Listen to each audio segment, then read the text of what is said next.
Lamentablemente, en el mundo, todos los días, por alguna de sus características físicas o su forma de vida, hay grupos humanos que sufren de discriminación.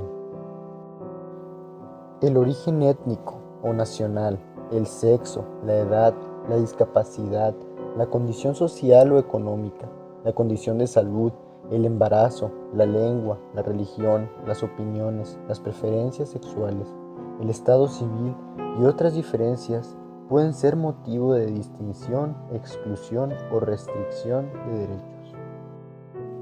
Los efectos de la discriminación en la vida de las personas son negativos y tienen que ver con la pérdida de derechos y la desigualdad para acceder a ellos, lo cual puede orillar al aislamiento, a vivir violencia e incluso, en casos extremos, a perder la vida. Pero para efectos de la ley federal, para prevenir y eliminar la discriminación, se entenderá por esta cualquier situación que niegue o impida el acceso en igualdad a cualquier derecho, pero no siempre un trato diferenciado será considerado discriminación. Por esta misma razón, debe quedar claro que para efectos jurídicos la discriminación ocurre solamente cuando hay una conducta que demuestre distinción, exclusión o restricción a causa de alguna característica propia de la persona que tenga como consecuencia anular o impedir el ejercicio de un derecho. Algunos ejemplos que podemos ver son el primero, impedir el acceso a la educación pública o privada por tener una discapacidad, otra nacionalidad o credo religioso. 2. Prohibir la libre elección de empleo o restringir las oportunidades de acceso, permanencia y ascenso en el mismo, por ejemplo, a consecuencia de la corta o avanzada edad. Número 3. Establecer diferencias en los salarios, las prestaciones y las condiciones laborales para trabajos iguales, como puede ocurrir con las mujeres. Número 4. Negar o limitar información sobre derechos reproductivos o impedir la libre determinación del número y espaciamiento de los hijos e hijas. Número 5. Negar o condicionar los servicios de atención médica o impedir la participación en las decisiones sobre su tratamiento médico o terapéutico dentro de sus posibilidades y medios.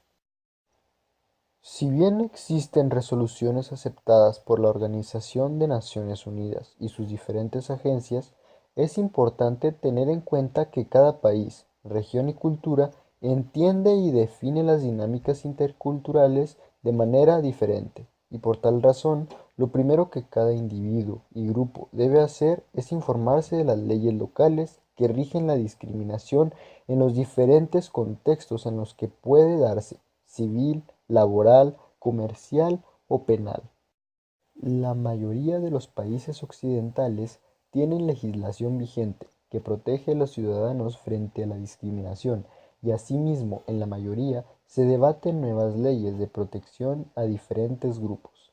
Tales debates suelen darse como parte de la escena política de cada país en la que cada partido político defiende los intereses de los grupos a los que representan. Históricamente, los grupos cuya lucha ha sido más visible en la era moderna son grupos culturales, bajo el concepto de política de identidad, en la cual grupos culturales abogan por su inclusión y representación en el espectro político y legislativo. Grupos religiosos y minorías étnicas se destacan dentro de esta dinámica de participación y relacionamiento. Grupos de género, bajo el concepto de feminismo y su crítica a la estructura de la ley civil y la discursiva histórica masculina.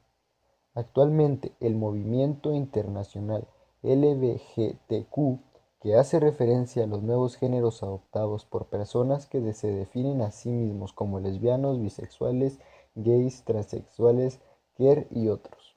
Estos han adquirido cada vez más presencia en escenarios internacionales. Grupos étnicos, bajo el concepto del racismo, los derechos civiles y la reparación por daños históricos. Grupos políticos, bajo el concepto de agrupaciones civiles formales e informales, dentro de las que se destacan movimientos juveniles, movimientos de oposición y reaccionarios frente a la institución vigente.